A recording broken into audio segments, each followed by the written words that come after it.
नमस्कार, आप देख रहे हैं न्यू इंडिया लाइव और आपके साथ मैं हूं सलोनी शिवा। नजर डालेंगे आज के अहम खबरों पर। दिल्ली में आम आदमी पार्टी की तरफ से कावड़ भक्तों के लिए शिविर कैंप लगाए जा रहे हैं। राजस्व मंत्री अतिशी के द्वारा आईएसबीटी पर कांवड़ शिविर का उद्घाटन किया गया और उसका जायजा भी लिया गया। अतिशी ने बताया कि आम आदमी पार्टी की तरफ से दिल्ली के अंदर कावड़ भक्तों के लिए 200 शिविर कैंप लगाए जा रहे हैं, जहां कावड़ियों के लिए शिविर में वाटरप्रूफ टेंट, फर्नीचर, शौचालय, पानी, मेडिकल सहित अन्य जरूरी सुविधाएं मौजूद होंगी। राजस्व मंत्री अतिशी ने कहा कि सावन के इस पवित्र महीने में केजरीवाल सरकार शिव भक्त कावड़ियों की सेवा, सुविधा और सुरक्षा के लिए सरकार हर जरूरी इंतजाम कर रही है। सभी जिला प्रशासन को अलर्ट रहने के निर्देश दे दिए गए हैं ताकि कावड़ियों को किसी प्रकार की समस्या का सामना न करना पड़े। साथ ही उन्होंने और क्या कुछ जानकारी दी, आइए आपको सुनाते हैं।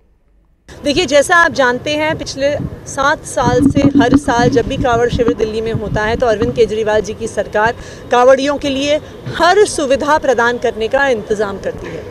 दिल्ली में दिल्ली सरकार द्वारा 200 ऐसे कावड़ियों के लिए कैंप्स लगाए जा रहे हैं।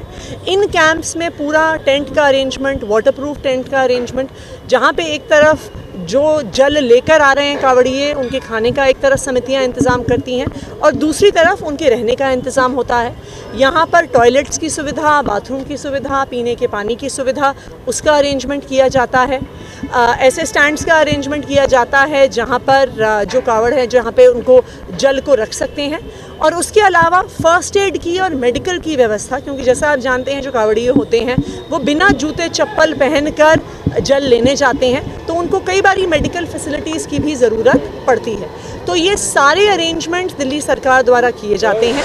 दिल्ली के नरेला इंडस्ट्रियल एरिया थाना इलाके के बवाना में शुक्रवार को उस वक्त हड़कंप मच गया जब दिन दहाड़े एक नाबालिग की चाकू से गोदकर निर्मम तरीके से हत्या कर दी गई।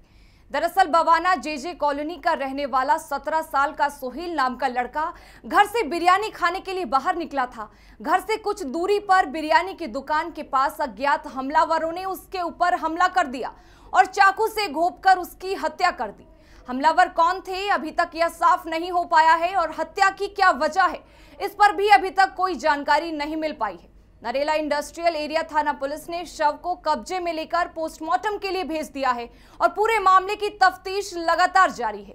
साथ ही आसपास के लोगों और परिजनों से भी पुलिस पूछताछ कर रही है, जिससे हमलावरों की पहचान जल्द हो सके और यह भी साफ हो सके कि आखिरकार बदमाशों ने सरेआम इस वारदात को किस वजह से अंजाम दिया। मामला ये है सर, जो ये बिरयानी की रेडी वगैरह लगा हुआ था ना, तो बच्चे की माँ बाप घर गई हुई है। तो ये होटल वगैरह जो खुला हुआ रहता है, तो बच्चे की माँ बाप घर गई हुई है, तो ये खाना कहाँ से खाएगा। तो सर ये 5 बजे खाना खाने गया, लेकिन कुछ ग्रुप में कुछ बंदे बैठे हुए थे जो हमारे दिल्ली पुलिस ने जो कैमरा लगा रखा है उसके निगरानी में भी आया हुआ है, सबके सब जितने भी है। और वो बच्चे जो हैं, ये हमारे सोसाइटी जो बन रहे हैं अभी पीछे पलटो, उसमें जो तांबा वगैरह रहता है ना सर, तो तांबा वगैरह वो घिंचवाते हैं नाबालिग बच्चों से, उसकी माँ ये गैरकानूनी काम चलवाती है। तो सर इसी कारण ना वो चाकू ले लेके घूमते हैं कि गार्ड वगैरह जो है ना सर सोसाइटी के, उनको मार सके। मामला कुछ नहीं है, लड़का बिरयानी खाने गया था तो वहाँ पे 10-12 लड़का आया और वहाँ पे आकर चाकू वाले मारा है। हमने सुना, जब जाके हमने उठ के आई और ऐसे करके कम से कम भी यहाँ में 20-25 मर्डर हो चुका है। यहाँ का पुलिस वाला कोई इंसाफ नहीं करता, नाबालग बोल के छोड़ देता। कौन लोग थे वो? क्या कोई रंजिश थी? सर रंजिश ही होगा, इतने भोर करके चाकू लेकर के घूम रहा, तो रंजिश ही है ये। नाम नहीं जानता हूँ मैं पुलिस वाला लोग। सिद्धार्थनगर में उस वक्त सनसनी फैल गई जब एक 16 वर्षीय नाबालिग की तालाब में डूबकर मौत हो गई। मिली जानकारी के अनुसार रील बनाते वक्त नाबालिग का पैर फिसल गया और वह गहरे तालाब में जा गिरा, जिससे उसकी मौत हो गई। सूचना मिलने पर पहुंचे ग्रामीणों ने तालाब से नाबालिग के शव को बाहर निकाला। मामला इटवा नगर पंचायत के शिवनगर वार्ड नंबर 12 का बताया जा रहा है। खबर औरैया से है, जहां दलित युवती के साथ छेड़खानी और मारपीट करने का मामला सामने आया है। पीड़िता का आरोप है कि शिकायत के बावजूद बेला पुलिस मुकदमा नहीं दर्ज कर रही है और साथ ही उसने ये भी आरोप लगाया है कि पुलिस ने मेडिकल तो कराया लेकिन मुकदमा लिखने से मना कर रही है, जिससे पीड़िता लगातार मुकदमा लिखवाने के लिए पुलिस के चक्कर काटने को मजबूर हो गई है। बता दें कि पीड़िता के साथ मारपीट का वीडियो भी वायरल हो रहा है। मामले को लेकर पीड़िता और उसकी मां ने और क्या कुछ जानकारी दी, सुनिए। मेरे साथ इंतजार राना आया और उसने मेरी दुकान में घुसकर मेरे साथ छेड़खानी की और फिर उसके बाद में उसके साथी आए 10-15 लोग। तो फिर मेरी दुकान में जो कुछ पैसे थे 50-60 हज़ार रुपये वो उठा ले गए और मेरे जब विरोध किया उसके बाद में मुझे ईंट मारी बहुत तेज़ी से और वो मेरे घर वालों को जान से मार देने की। मथुरा एसओजी टीम को बड़ी सफलता हासिल हुई है। कोसी कला क्षेत्र में मुखबिर ने सूचना दी कि कुछ घुमंतू समाज के लोग जो गोंडा जनपद के रहने वाले हैं, ये लोग अन्य जनपदों में जाकर किराए पर मकान लेकर बैंकों से निकलने वाले लोगों की रेकी किया करते हैं और रास्ते में उनसे लूटपाट कर लेते हैं। इन लोगों के द्वारा पूर्व में भी कई घटनाओं को अंजाम दिया गया है, जिसकी पूछताछ पुलिस द्वारा चल रही है। यह लोग अन्य जनपदों में जाकर चोरी और लूट जैसी बड़ी बड़ी घटनाओं को अंजाम देते हैं, जिनमें से 4 अभियुक्तों को पुलिस ने मुठभेड़ के दौरान गिरफ्तार किया है, जिनका इलाज अस्पताल में चल रहा है। बाकी के 4 लोगों से पुलिस पूछताछ कर रही है। इन अभियुक्तों से पुलिस ने एक तमंचा, जिंदा कारतूस, लोहे का सुआ और एक लोहे का पाइप बरामद किया है। एक स्पेसिफिक इंफॉर्मेशन एक गैंग के मूवमेंट की थी, जिसमें ये पता चला था कि एक 8 सदस्यीय गैंग जो गोंडा का रहने वाला है और ये विभिन्न जनपदों में, विभिन्न राज्यों में घूम करके टप्पेबाजी, लूट, डकैती, नकबजनी, चोरी इत्यादि घटनाएं कारित करते हैं। उनका ये ग्रुप मथुरा आया हुआ है। इस स्पेसिफिक इंफॉर्मेशन पे हमारी टेक्निकल सर्वेलांस की टीम ने इनको लोकेट किया।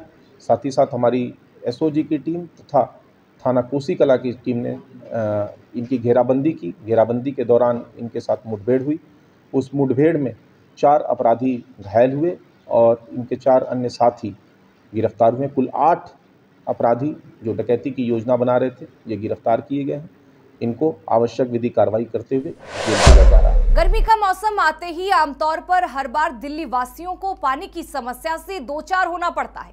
एक बार फिर से दिल्ली के कई इलाकों में स्थानीय लोगों को पानी की समस्या का सामना करना पड़ रहा है। पानी की ऐसी ही समस्या को लेकर बेगमपुर के स्थानीय निवासियों ने रोहिणी सेक्टर 15 स्थित दिल्ली जल बोर्ड के कार्यालय पर प्रशासन के खिलाफ विरोध प्रदर्शन किया।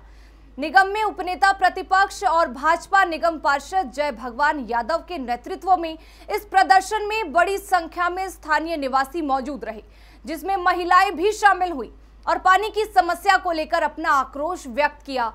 प्रदर्शनकारी लोगों ने साफ पानी की मांग को लेकर दिल्ली सरकार के खिलाफ नारेबाजी भी की।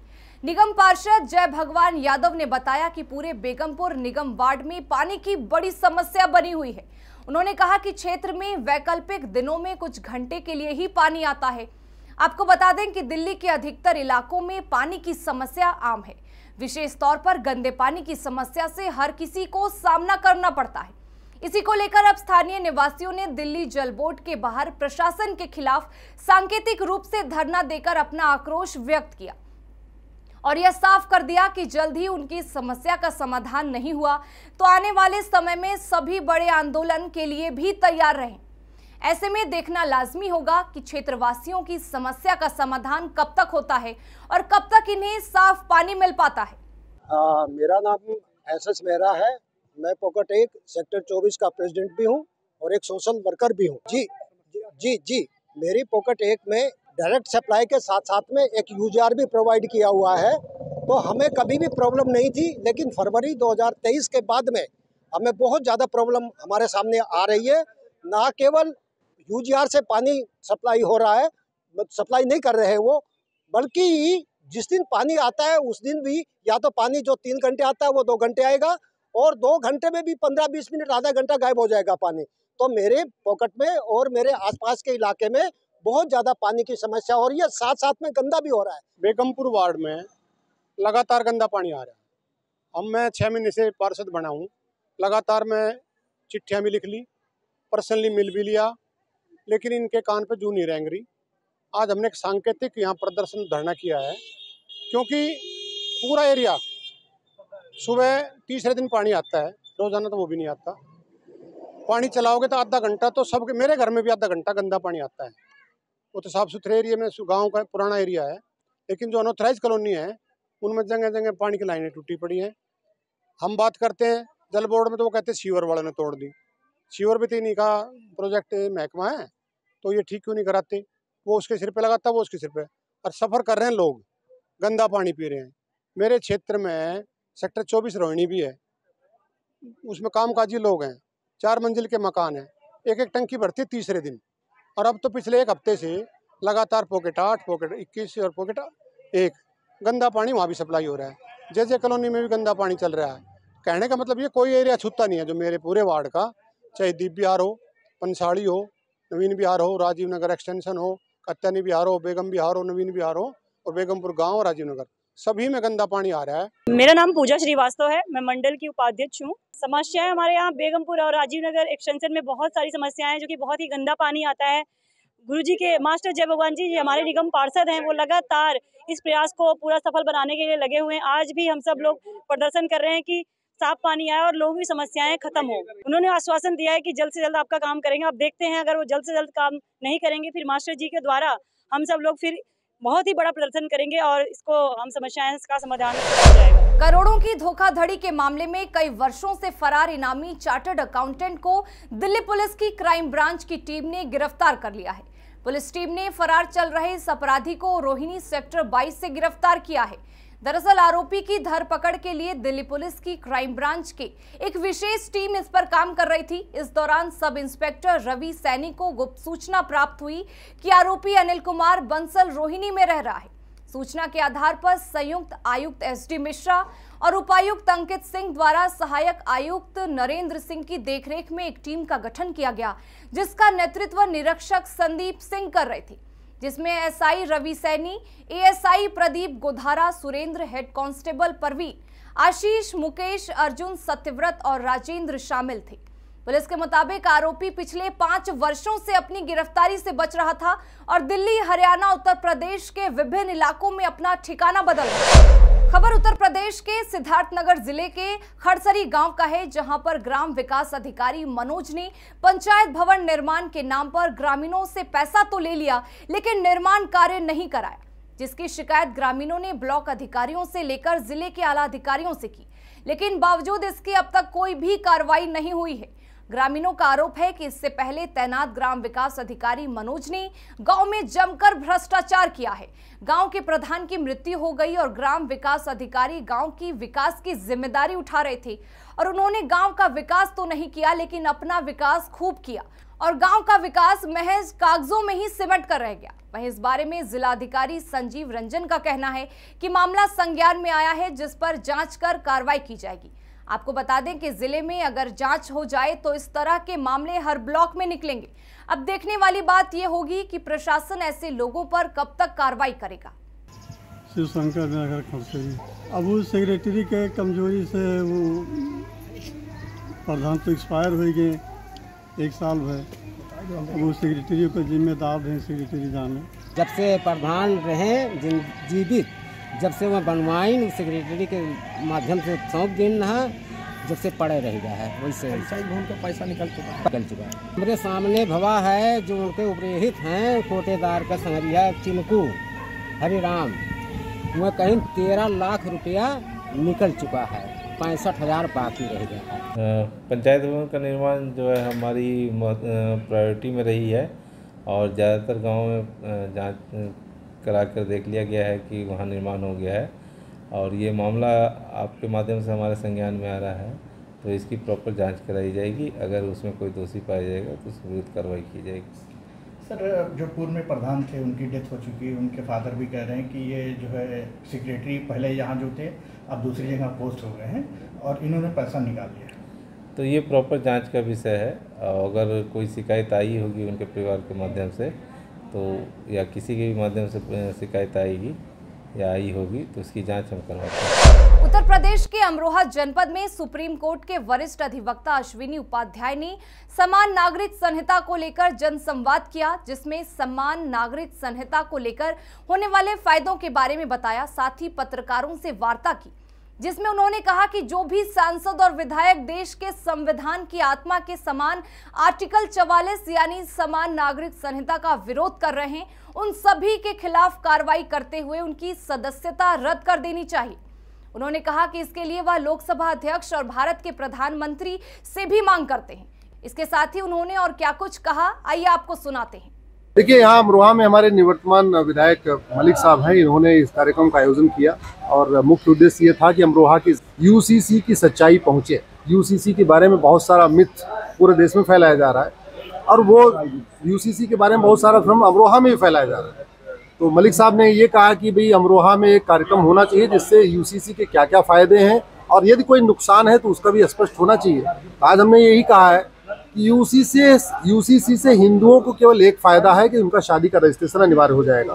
क्रिश्चियंस को दो फायदा है कि शादी का रजिस्ट्रेशन भी अनिवार्य होगा, उनका कूलिंग पीरियड जो तलाक लेने के लिए 2 साल वेट करना पड़ता है वो घट के 6 महीने हो जाएगा।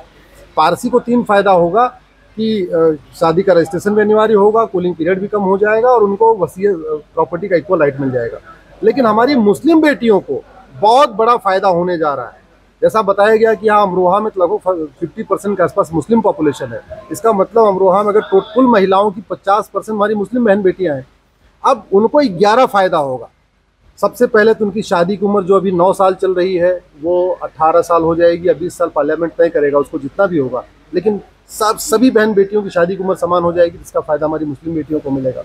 हमारी मुस्लिम बेटियों को जो एक तरफा तलाक होता है मुँह ज़बानी तरीके से SMS के जरिए, व्हाट्सएप के जरिए, कुरियर के जरिए तलाक़े हसन, तलाक़े बाइन, तलाक़े किनाया, वो सब बंद हो जाएगा। फिलहाल इस बुलेटिन में बस इतना ही, लेकिन तमाम खबरों के लिए बने रहें हमारे साथ और देखते रहें न्यू इंडिया लाइव।